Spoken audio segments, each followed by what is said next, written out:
சிவாய நமக. ஓம் விருஷபத்வஜாய வித்மஹே கிருணிஹஸ்தாய தீமஹி தன்னோ குரு பிரசோதயாத். இடப்பக்கத்தில் கொடியை வைத்திருக்கும் குரு பகவானே, எப்போதும் உங்கள் அருட்கரங்களால் அருள்மழை பொழியும் பிரகஸ்பதியே, என் வாழ்வில் உள்ள தீமைகளை அகற்றி நன்மைகளை அளித்திட வேண்டுகின்றேன். ஓம் குருவே நமக. அனைத்து சகோதர சகோதரிகளுக்கும் எனது அன்பான வணக்கம். நான் ஜோதிடர் எஸ்கே வாணி சுந்தரராஜன் பேசுகிறேன். இந்த பதிவில் நம்ம பார்க்க போகிற விஷயம் என்ன அப்படின்னு பார்த்திங்கன்னா, வருகின்ற 2024 ஆண்டு மே மாதம் நிகழவிருக்கின்ற குரு பெயர்ச்சி பலன்களை பற்றி தான் பார்க்க போகிறோம். ஸோ நவகிரகங்களில் பொன்னவன் அப்படின்னு சொல்லக்கூடிய குரு பகவான் தான் முதல் சுபர். ஸோ 9 நவகிரகங்கள் இருக்காங்க. ஸோ அந்த நவகிரகங்களில் முழுமையான சுபர் முதல் சுபர் அப்படின்னு எடுத்துக்கிட்டோம்னா குரு பகவான் தான். குரு பார்த்தீங்கன்னா தான் நின்ற இடத்தை விட பார்வையின் மூலம் பொன்னான பலன்களை தருவார். குரு பார்த்தால் கோடி நன்மை. தனகாரகனும் புத்திர வேத ஞான கல்வி கிரகமான குரு பகவான் கடந்த ஒரு ஆண்டு பார்த்தீங்கன்னா மேஷ ராசியில் இருந்தார். இந்த ஆண்டு வியாழவட்டம் அப்படின்னு சொல்லக்கூடிய ரிஷபராசிக்கு இடப்பெயர்ச்சி அடைகின்றார்.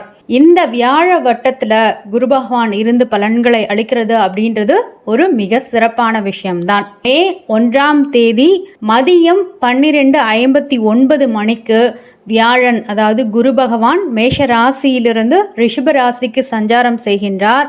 ஸோ இப்போது குரு இந்த ரிஷப ராசியில் இருந்து 12 ராசிகளுக்கும் எந்த மாதிரியான ஒரு பலன்களை தரப்போகின்றார் அப்படின்றது தான் பார்க்க போகிறோம்.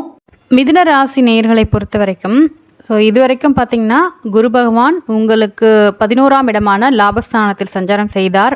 இந்த மே மாதம் குரு பெயர்ச்சியில் உங்களுடைய ராசிக்கு 12ஆம் இடமான விரயஸ்தானத்திற்கு சஞ்சாரம் செய்கின்றார். அந்த 12ஆம் இடம் அப்படின்றது பார்த்தீங்கன்னா அயன சயன போக விரயஸ்தானம்.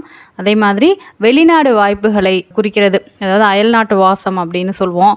ஸோ அந்த இடத்துல குரு பகவான் இருந்து உங்களுடைய ராசிக்கு 4, 6 மற்றும் 8ஆம் இடங்களை பார்வையிடுகின்றார். அதாவது 11ஆம் இடத்துல இருக்கிற வரைக்கும் குரு பகவான் உங்களுக்கு அந்த வெற்றி லாபம் சம்பந்தமான விஷயங்களை அமைச்சு தர்றது எல்லாமே இருந்தார். குரு விரயத்திற்கு வர்றது அப்படின்றது ஒரு சுபமான விரயங்களை தான் உங்களுக்கு தரும். சுபமான விரயங்கள் அப்படின்றது பார்த்தீங்கன்னா நீங்கள் ஒரு வீடு கட்டுறது, குழந்தை பிறப்புக்கு செலவு பண்ணக்கூடிய விஷயம், திருமணத்திற்கு செலவு பண்ணக்கூடிய விஷயம், தங்கம் வாங்கக்கூடிய விஷயம், இந்த மாதிரி ஒரு சுபமான செலவுகள் ஏற்படக்கூடிய வாய்ப்புகள் உண்டு.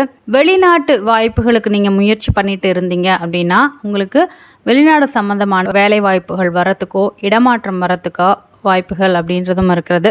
இந்த குரு பார்த்தீங்கன்னா உங்களுடைய ராசிக்கு 4ஆம் இடமான சுகஸ்தானத்தை பார்வையிடுகின்றார். ஸோ 4ஆம் இடம் அப்படின்றது பார்த்தீங்கன்னா வீடு, வண்டி, வாகனம், நிலம், இது எல்லாத்தையுமே சொல்லக்கூடிய இடம்.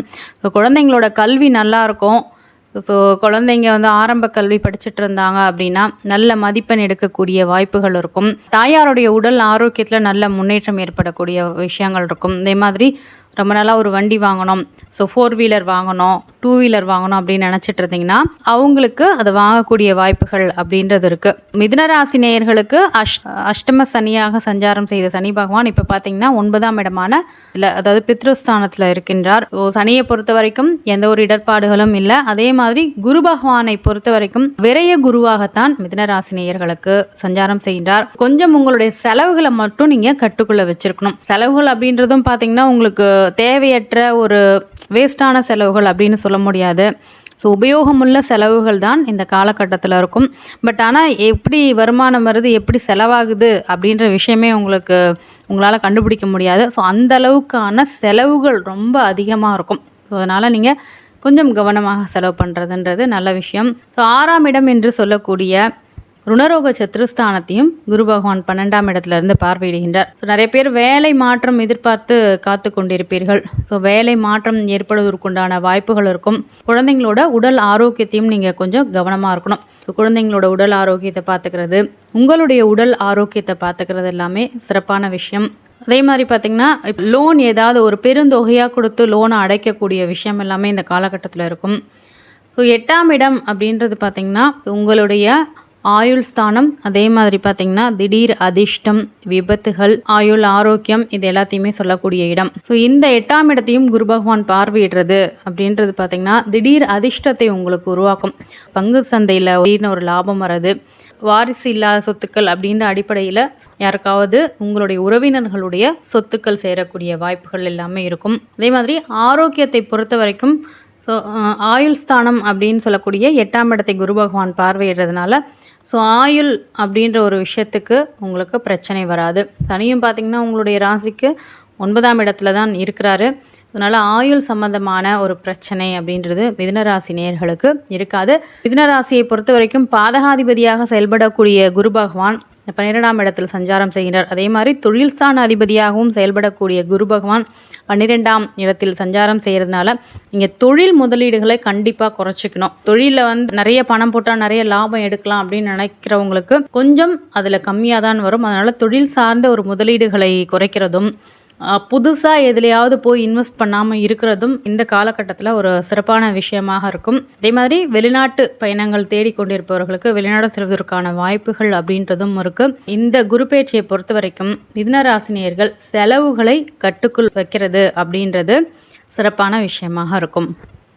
அதே மாதிரி பார்த்திங்கன்னா புதிய கடன்கள் ஏதாவது கடன் வாங்கி பண்ணணும் அப்படின்னு நினைக்கிறவங்களுக்கு கடன்கள் ஏற்படும். புதுசாக கடன் கிடைக்குதே அப்படின்னு அதிகமான கடன்களை இந்த காலகட்டத்தில் வாங்காமல் தவிர்க்கிறதுன்றது மிதுனராசி நேயர்களுக்கு நல்ல விஷயமாக இருக்கும். குரு இந்த ஒரு வருஷம் இந்த இடத்துல இருப்பாரு. ஸோ உங்களுக்கு 12ஆம் இடம் என்று சொல்லக்கூடிய விரயஸ்தானத்தில் இருந்து உங்களுடைய ராசிக்கு 6ஆம் இடத்தை பார்ப்பாரு. அதற்கு பின்னாடி பார்த்தீங்கன்னா ஒரு சில சிரமங்களை ஏற்படுத்தக்கூடிய வாய்ப்புகள் அப்படின்றது இருக்கு. உங்களுடைய கடனால அதனால ஒரு பிரச்சனைகள் வரக்கூடிய வாய்ப்புகள் உண்டு. அதனால மிதுனராசினியர்கள் கொஞ்சம் ஒரு பெரிய கடன்கள் வாங்குறத நீங்க தவிர்க்கிறதுன்றது சிறப்பான விஷயமாக இருக்கும். அதே மாதிரி நான் ஆரம்பத்துல சொன்ன அந்த குரு மந்திரத்தை நீங்க 108 முறை இந்த வியாழக்கிழமை ஜெபிச்சிங்க அப்படின்னா அது உங்களுக்கு மிக ஒரு சிறப்பான பலனை தரும்.